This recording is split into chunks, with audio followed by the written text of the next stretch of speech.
설이라는 말의 유래는 정확하게 밝혀져 있지 않고 있다. 다만 이에 관한 여러 의견이 있는데 삼간다는 뜻으로서 새해 첫날에 1년 동안 아무 탈 없이 지내게 해달라는 바람에서 연유했다는 견해와 섬다의 뜻에서 유래된 뜻으로 해가 지남에 따라 점차 늙어가는 처지를 서글퍼하는 뜻에서 생겼을 것이라는 견해. 설다, 낯설다의 의미로 새로운 시간 주기에 익숙하지 않다는, 그리하여 완전하지 않다는 의미에서 생겼다는 견해. 한 해를 새로 세운다는 뜻의 서다에서 생겼을 것이라는 견해. 마지막으로 설이라는 말이 17세기 문헌의 나이, 해를 뜻하는 말로 쓰여진 것으로 보아 나이를 하나 더 먹는 날의 의미를 가진 것으로 보는 견해가 있다. 금음 전날 궁궐에서는 나이를 하며 이때 신하들은 윤목을 던지는 놀이를 한다. 15세기 말에 저술된 성년의 용제총화에 의하면 나이는 나래라고도 하는데 어린이 수십 명을 모아서 초라니를 삼아 붉은 옷과 두건을 씌워 궁중에 들여보내면 관상감에서 북과 피리를 갖추고 방상시와 함께 새벽에 이르러 쫓아내는 놀이로서 잡기를 쫓는 놀이이다. 윤목은 12면에 각각 하나씩 동물의 이름을 새긴 것으로 세 개를 던져 사자가 많이 나오는 사람이 이기는 놀이다. 조선시대 국가의 의례서인 국조례에 의하면 정월 초하루 새벽에 종묘에서 임금이 큰 제사를 올린다.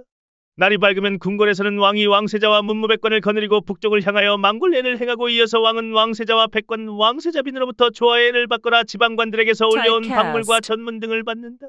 벼슬아치들은 다투어 친척과 동료들의 집에 가서 명함을 문 안에 던지는데 대가집에서는 미리 함을 설치하여 받기까지 하였다. 이것을 새암이라고 부른다고 하였다. 한편 우리나라에서 전통적으로 새 옷을 갈아입는 날은 1년에 3일뿐인데 설날을 비롯하여 수리날과 가위날이 그것이다. 이러한 명절날에 입는 옷을 특히 비음이라고 하는데 이날 새 옷을 입는 것은 새로운 사회적 지위나 생활 단계에 들었다는 것을 상징적으로 나타내주는 동거일의 하나인 것이다. 어른들은 설날 아침에 설비움 세장 위에 예복을 차려입고 사당이나 대청에서 사대 조상의 신주를 내어 모시고 차례를 지낸다. 그리고 성례를 하고 돌아온다. 설 차례에는 떡국을 올리고 차례를 지낸 다음에 음복으로 함께 모여 비로소 떡국을 먹는다. 동국세 시기에 의하면 나이가 3제에 드는 사람들은 3마리의 매를 그린 부적을 문설주에 붙인다고 하였다. 차례와 성묘가 끝나면 이웃의 어른들께나 친구끼리도 서로 집으로 찾아가서 세배를 하며 인사를 나눈다. 이때에 서로 나누는 말들을 덕담이라고 하는데 덕담의 표현은 시제를 항상 과거형으로 하는 특징을 갖는다. 그러나 지금은 단지 덕담의 형식이 미래에 닥칠 일에 대한 축언으로 변하였다. 어린이들에게는 세배돈을 주는 풍속이 전해오며 세배를 하러 오는 사람들을 대접하기 위해 마련하는 음식을 세찬, 그리고 술을 세주라고 한다. 새해 개인의 신수를 점쳐보기 위하여 오행점을 보거나 유점을 치고 토정비결을 보기도 한다. 또한 일반적으로 3일이 지나면 어린아이들이 보름날까지 연날리기를 하다가 14일날 저녁에 줄을 끊어 날려버리며 그 해에 드는 액을 날려버린다고 생각하였으며 이것을 액마기연이라고 불렀다.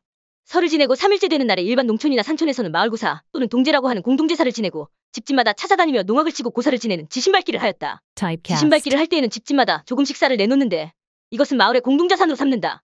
마을제사와 지신밟기는 새해를 맞아 공동의 생활공간을 새롭게 만들기 위한 의미를 갖는다.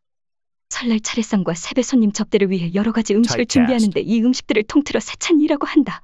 세찬에는 떡국, 세주, 족편, 각종 전유, 각종 과정류, 식혜, 수정과 햇김치 등 여러 가지 음식들이 있는데 준비는 가세에 따라 가지수와 양이 다르지만 정성을 다해 만들며 어느 집에서나 만드는 대표 음식은 떡국이다. 그래서 떡국 한 그릇을 더 먹었다는 말이 설을 세고 나이 한 살을 더 먹었다는 표현이기도 하다. 한편 설전에 어른들께 귀한 음식을 보내는 일, 어른들이 아랫사람들에게 보내는 먹을 것들도 세찬이라고 하였다.